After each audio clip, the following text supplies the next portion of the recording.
रिश्ता जो शर्मिंदा कर गया। सच्चाई कभी कभी इतनी कड़वी होती है कि इंसान उसे बताने से नहीं, छिपाने से डरता है।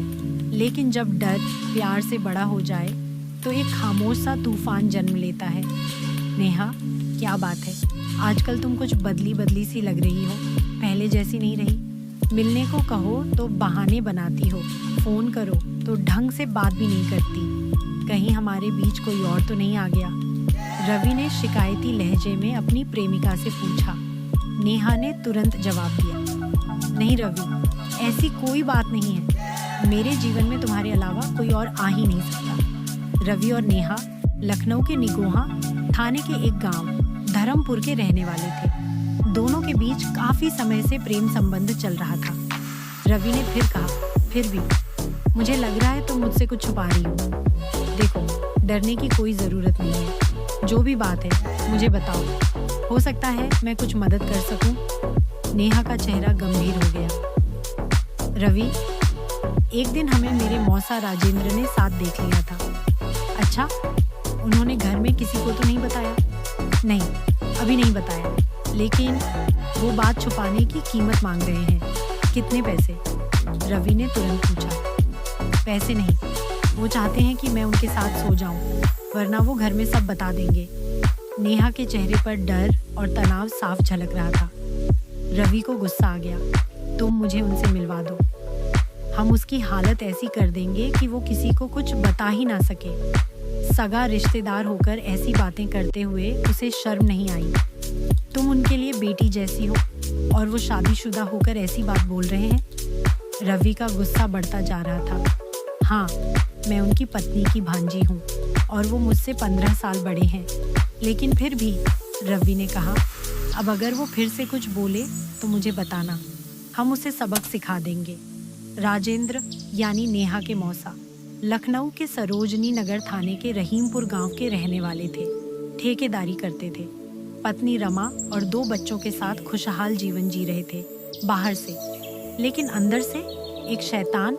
एक दिन उन्होंने नेहा को रवि के साथ बाइक पर देखा था। तभी से उनके मन में खोट आ गया था। फिर शुरू हुई ब्लैकमेलिंग। नेहा, सोच लो, अगर मेरी बात नहीं मानी तो सबको बता दूंगा।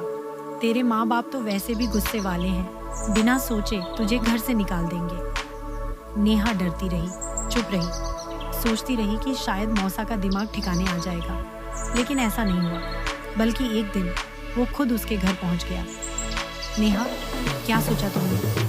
मौसा जी, आप मुझसे बहुत बड़े हैं, मैं आपके बच्चों जैसी हूँ, मुझ पर दया कीजिए। कोई दया वया नहीं, ये आखिरी मौका है, सोच लो। अब नेहा को यकीन हो गया कि ये आदमी नहीं मानेगा। उसने रवि को सब बता दिया। रवि ने कहा, अब प्लान बनाते हैं, अगली बार जब वो बात करे तो कह देना तुम तैयार हो। 18 जुलाई 2018 की रात राजेंद्र को फोन गया। मौसा जी, आप जैसा चाहें, मैं तैयार हूँ, कल रात आइए।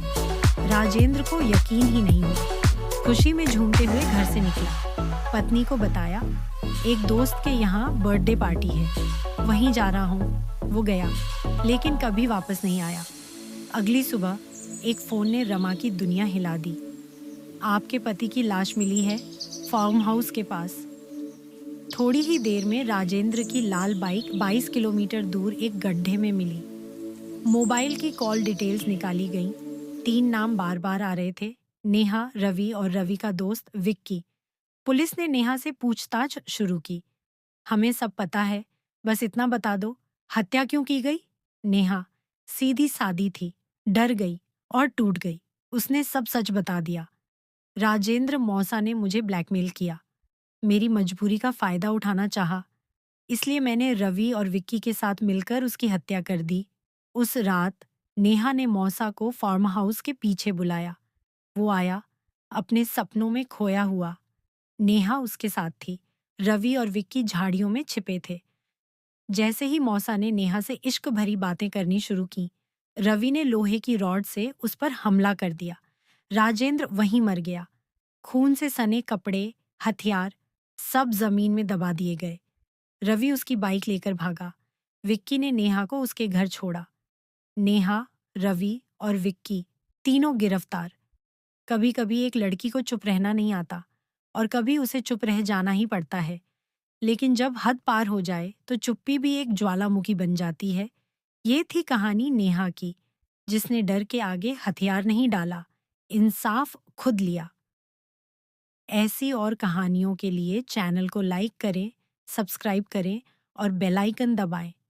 अगली कहानी में फिर मिलेंगे, एक और सच्ची, चौंकाने वाली हकीकत के साथ।